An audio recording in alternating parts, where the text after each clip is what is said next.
ঘরোয়া অল্প কিছু উপকরণ দিয়ে বাসাতে আপনারা চাইলে বানিয়ে ফেলতে পারবেন এই মজাদার চিকেন কারি। তাই ভিডিওটি স্কিপ না করে একদম শেষ পর্যন্ত দেখুন। আসসালামু আলাইকুম beautiful people, welcome back to my another blog. আমি এখানে চিকেন নিয়ে নিয়েছি প্রায় 1.5 কেজির মতো। ভালো করে চিকেনের পানি ছাড়িয়ে নেবেন, এটা কিন্তু খুব ইম্পর্টেন্ট। এবার স্বাদ মতো লবণ অ্যাড করে দিবেন, 2 চা চামচের মতো অ্যাড করে দিবেন হলুদ গুঁড়ো, 1 চা চামচ মরিচের গুঁড়ো, 1 চা চামচ গরম মশলা, 1 চা চামচ বিড়ি মশলা, আরও 1 চা চামচ রাঁধুনি মাংসের মশলা। আমি এখানে রসুন বাটা নিয়েছি 3 চা চামচ এবং আদা বাটা নিয়েছি 3 চা চামচ।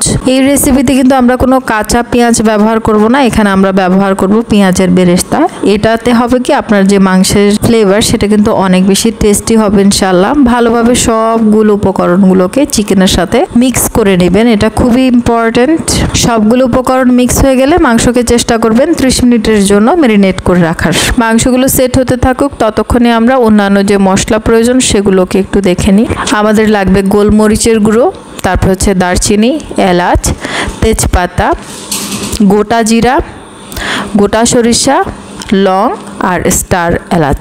একটি প্যানকে প্রিহিট করে সেখানে তেল অ্যাড করে দেবেন এবং আমরা যে সকল স্পাইসগুলো রেডি করেছিলাম সবগুলো এখানে দিয়ে হালকা নাড়তে থাকবেন। যখন একটা সুন্দর স্মেল বের হবে তখন এর মধ্যে অ্যাড করে দেবেন ম্যারিনেট করে রাখা চিকেন। এই পর্যায়ে কিন্তু চিকেনকে একদমই নাড়তে থাকতে হবে, অর্থাৎ একদমই থামা যাবে না। ঘড়ি ধরে আমি এখানে প্রায় 10 মিনিটের মতো চিকেনটাকে ভালোভাবে কষিয়ে নিয়েছিলাম। আগুন চেষ্টা করবেন মিডিয়াম হাই ফ্লেমে রাখার জন্য। কষানো হয়ে গেলে এবার আমি অ্যাড করে দেবো এর মধ্যে আলু দিয়ে আমি আবারও 5 মিনিট কষিয়ে নিব এবং এতে অ্যাড করে দেব পানি। এখানে কিন্তু আমি চিকেন ম্যারিনেট করে রাখা যে এক্সেস মশলাগুলো ছিল সেই পানিগুলোই কিন্তু এখানে অ্যাড করে দিচ্ছি, কোনো কিছু ওয়েস্ট করা যাবে না। নেড়েচেড়ে 10 মিনিটের জন্য মিডিয়াম লো ফ্লেমে ঢেকে রাখবেন। 10 মিনিট পর এর মধ্যে অ্যাড করে দেবেন গরম গরম পানি। অবশ্যই চেষ্টা করবেন এখানে গরম পানি ব্যবহার করার। এবার যতক্ষণ পর্যন্ত আপনাদের চিকেনটি সিদ্ধ না হয় অতক্ষণ পর্যন্ত পানি দিয়ে দিয়ে সেদ্ধ করতে থাকুন। আমি কিন্তু একটু কাঁচামরিচও এখানে অ্যাড করে দিয়েছিলাম। লাস্টে অ্যাড করে দেবেন গরম মশলার গুঁড়ো, এতে কিন্তু একটা সুন্দর ঘ্রাণ আসবে।